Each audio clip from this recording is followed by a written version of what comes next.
Hi, friends, and welcome back.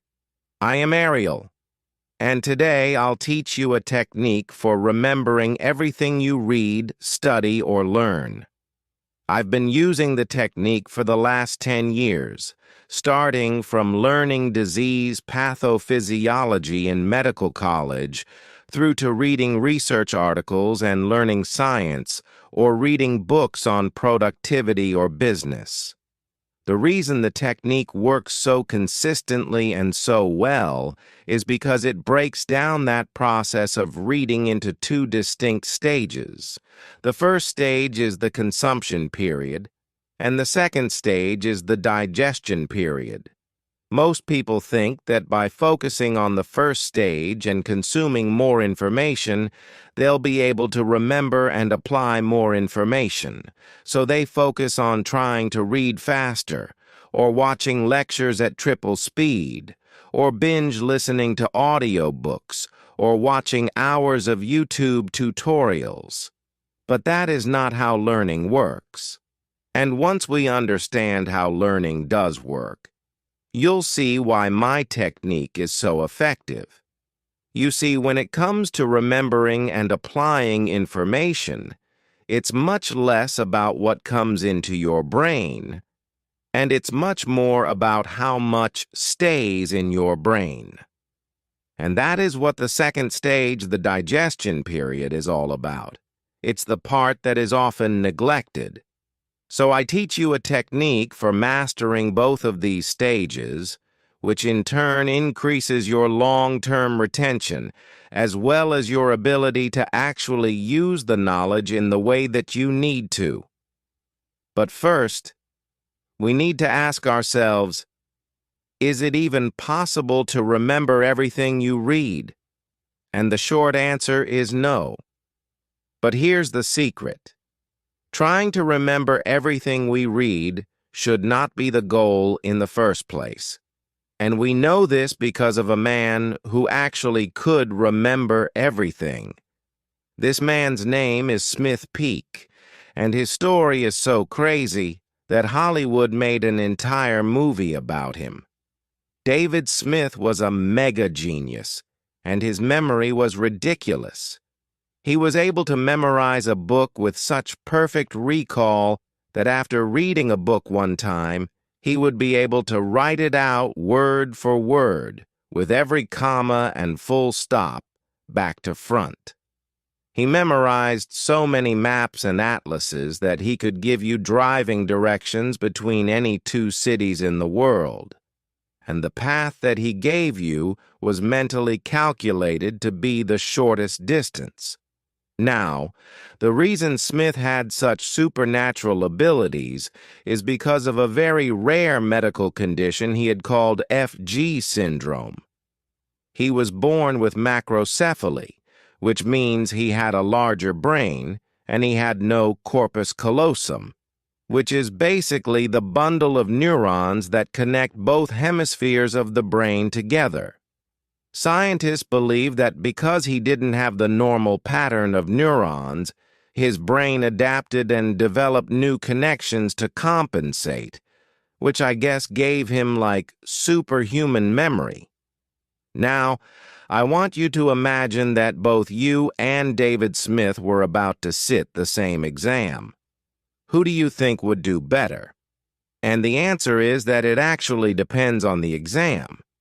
You see, despite his superhuman memory, David Smith struggled with reasoning and problem solving, which means that if the exam was at the junior levels of schooling, which often tests on the lower levels of learning, which involve a lot of memorization and recall, then David Smith would definitely win. But if the exam was at a higher level, like university or postgraduate, where reasoning and problem-solving, the higher orders of learning, are examined as a higher priority, then you may actually have the edge.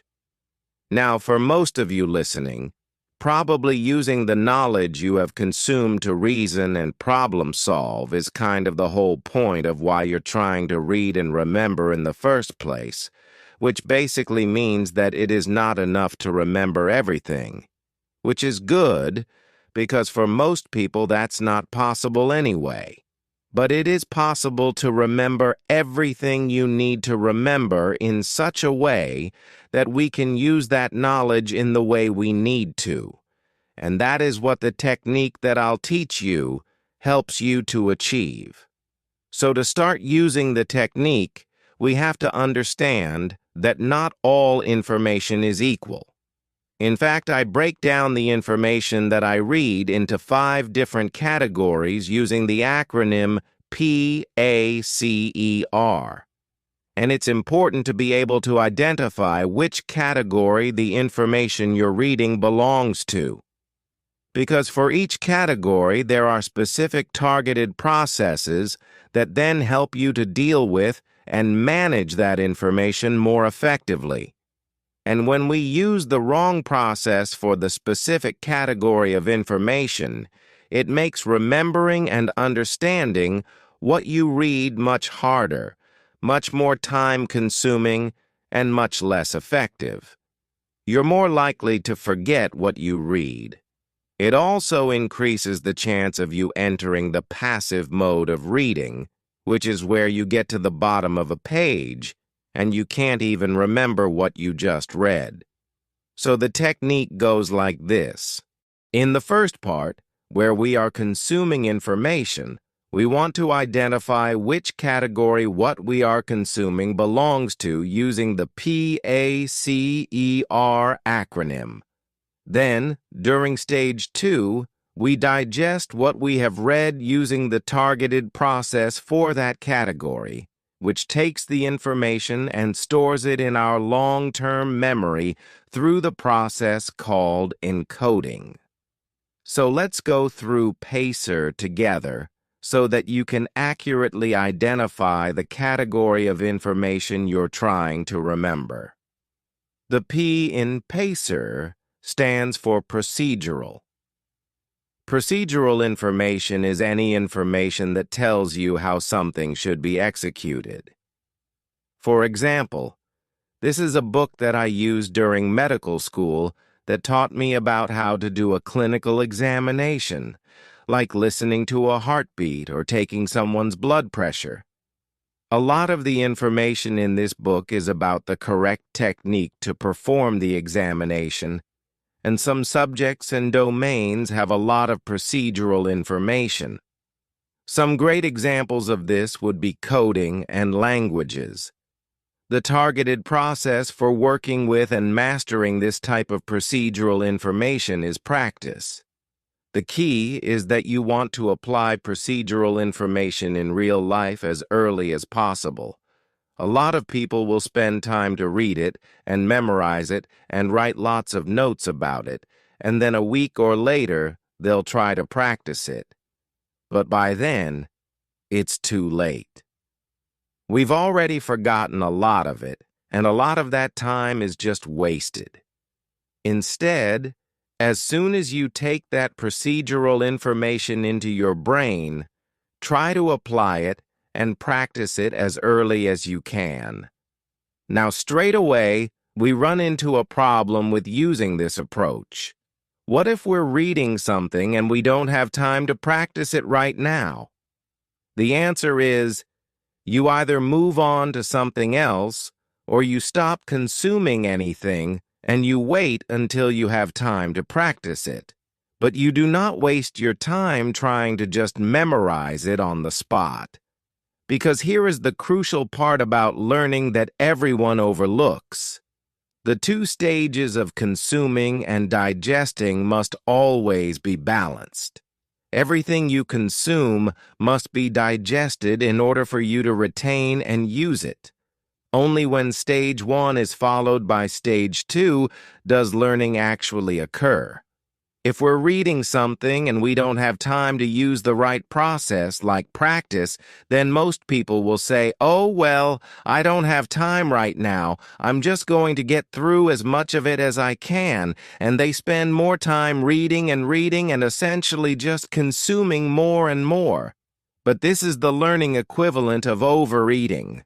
They haven't had a chance to digest it, So they're just going to end up vomiting it all up again through the mental vomiting process we call forgetting. Which is why, for most people, the amount that they forget after reading is extremely high, with some studies suggesting that up to 90% of what is consumed is forgotten despite hours of consuming. If we're forgetting 90% of what we read, rather than consuming more and taking time away from digesting, it actually makes more sense to spend less time consuming and more time on digesting and processing. This increases your retention, which therefore increases the amount of working knowledge you're able to build.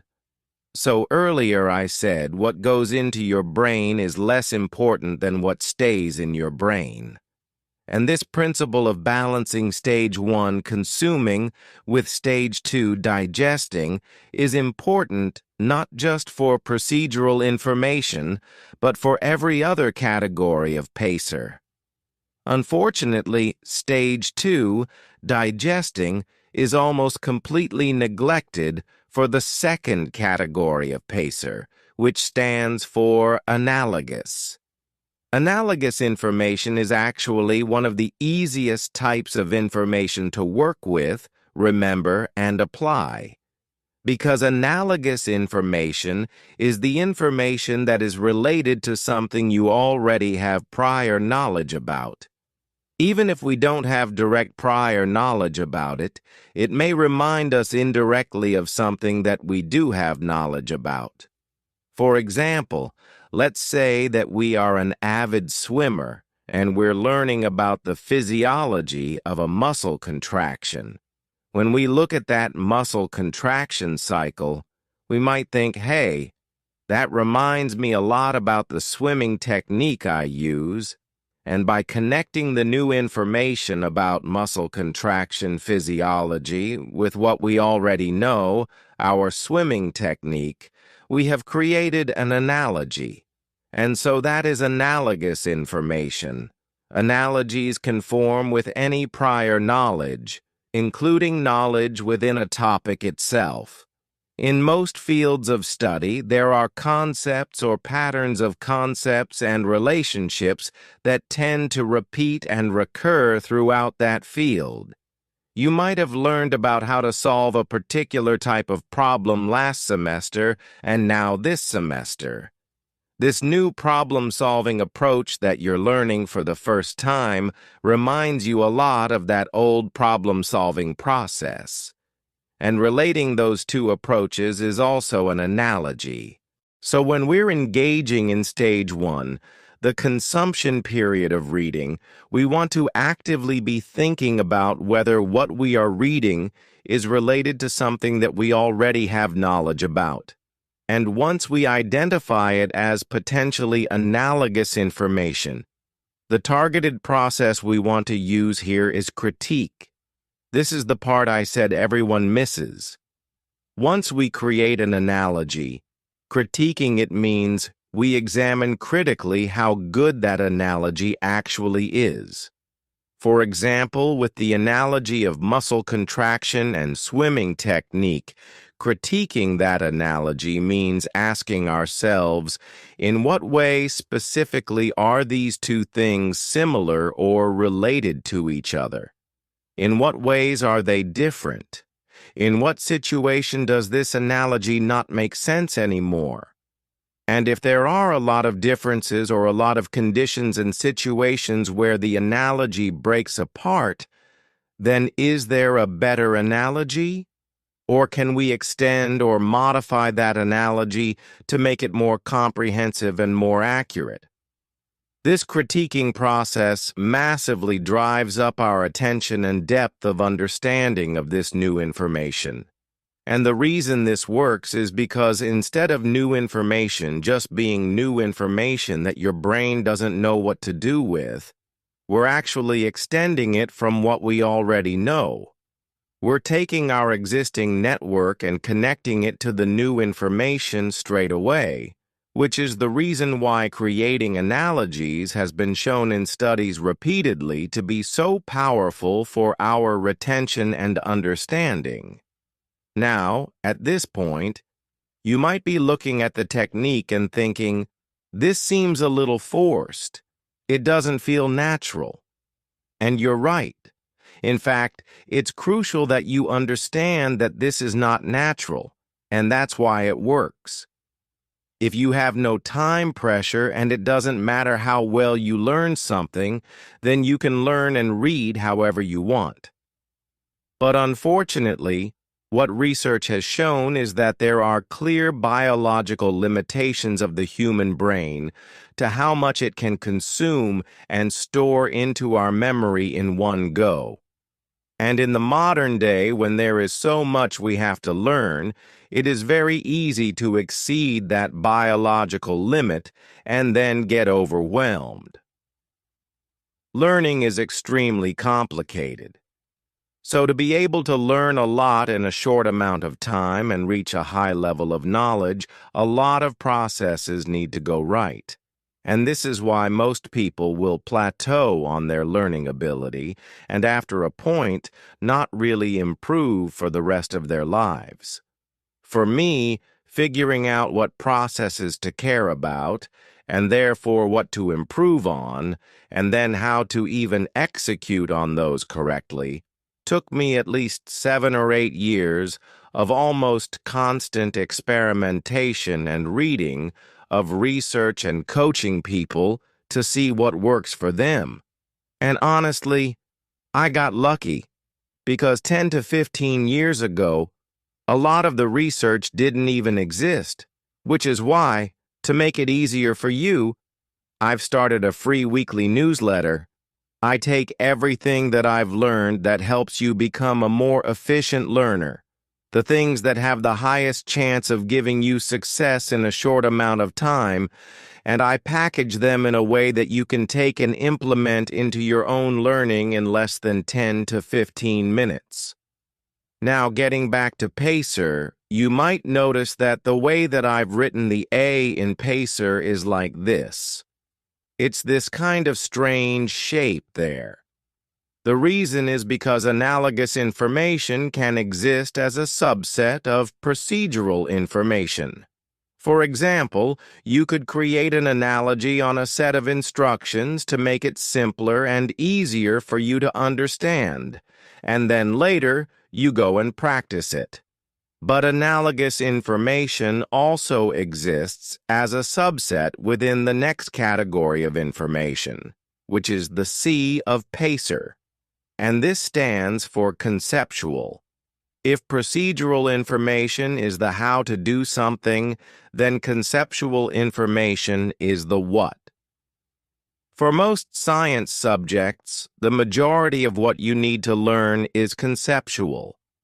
Conceptual information includes facts and explanations, theories and principles, relationships between concepts, and ways that that concept can be applied.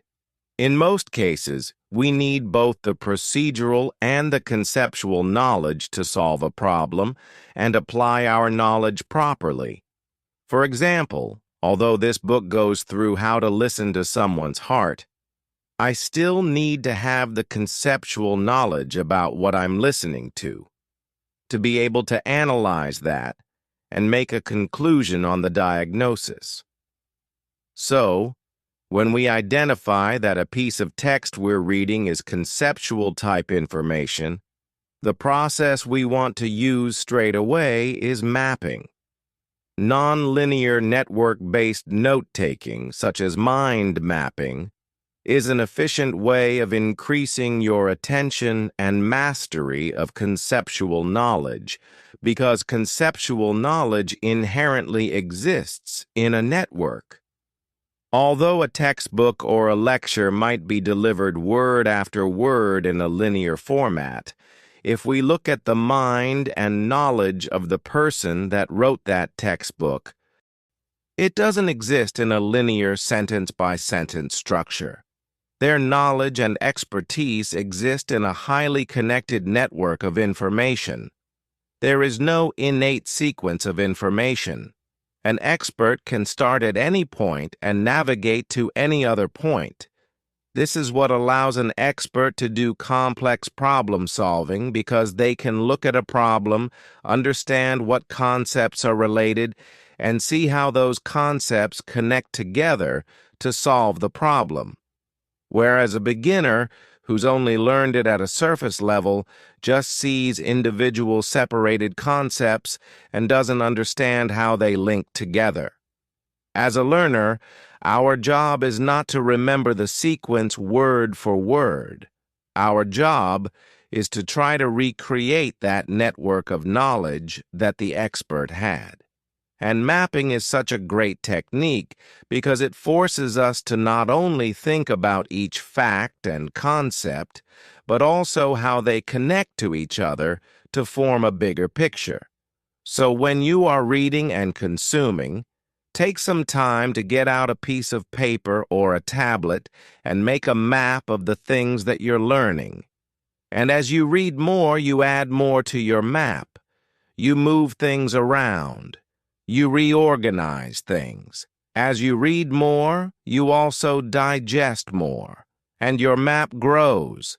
Remember, analogous information can also exist within conceptual information.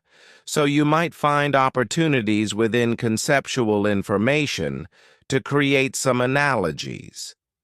And you might want to add those into your map as well. Even if the analogy doesn't make its way into the map, it could give you an idea in terms of how you want to structure your ideas on your map. Now here's that same problem again. Let's say you're reading, but you don't have time to draw a map, or maybe you don't have anything to map on while you're reading. Then again, we need to slow down and consume less so that consumption and digestion can stay balanced. And if you don't, you'll just end up overwhelmed again and wasting time. Because not only are you going to forget a lot of what you are consuming, but now you've given the future version of you more work to do by having to go and figure out what you've forgotten and then reconsume it again anyway. Now, the good news is that the digesting of procedural, analogous, and conceptual information is easily the most time-consuming. The E and the R of PACER are much faster and easier to deal with. I talk about E and R together because they're both very similar to each other. But pay close attention because the two are actually so similar to each other that most people never distinguish between the two. And that can lead directly to hours of wasted time per week. The E in PACER stands for evidence. Evidence-type information is the information that helps make conceptual information more concrete. They're often very detailed, sometimes very technical pieces of information, but they're useful because we can use these facts or statistics or cases as examples to prove a conceptual point. For example, we could understand conceptually how World War I started, but we also need to know the evidence information of dates. Certain specific events occurred between which specific people at which specific location to make that concept more concrete. The key process for evidence-type information is to store and rehearse. Store means that you just collect that information and note it down somewhere. You could add it to your conceptual map, or you could add it to a second brain technique using something like Notion or Roam or Obsidian, or you can put it onto flashcards. You could even just write them down on a document somewhere with all the other things that you are storing. This should happen as soon as you identify it. So as you are consuming the information and you identify that this piece of information is evidence type, we go ahead and straight away store it. The rehearsing part of it comes a little later. We put aside time to do the rehearsal, and rehearsing the information is the key to improving our retention of evidence-type information. Rehearsing means that we think about how we will need to use this piece of information. How are we going to apply it? What type of conceptual information is this an example of? We then challenge ourselves by using and applying that information in the way that we will need to use it. This means solving problems or writing detailed answers to questions or creating explanations, teaching it to other people, or maybe writing essays that use that piece of evidence as a supporting example for a wider concept. So while we store the information, while we consume it, the rehearsing happens later, maybe at the end of the day, or at the end of the week. But do not waste time while you are consuming, trying to just memorize and read and reread and write copious notes on that piece of information. Otherwise, you are not going to have enough time for the P, A, and C, the first three types of information, which is what forms the foundation of knowledge that the evidence type needs to build off of in the first place. Now, evidence type information is very similar to the final type, which is the R of PACER, and this stands for reference type information. Reference type information is the easiest to deal with. It is all of the nitty-gritty, very specific, detailed bits of information that don't really change your conceptual understanding. They're not particularly that important, they're not analogous, and they're not procedural. But for whatever reason, we might need to know this later. This might be something like the exact value of a mathematical constant, or a specific gene involved in a particular mutation, or the name of a very specific molecule of a disease, or maybe a list of attributes used to define a variable for coding. The process we use to deal with this type of information is the same as for evidence, almost. It's store and rehearse the same things. The storing part is exactly the same. You chuck it in a second brain and your flashcards, wherever makes sense for you.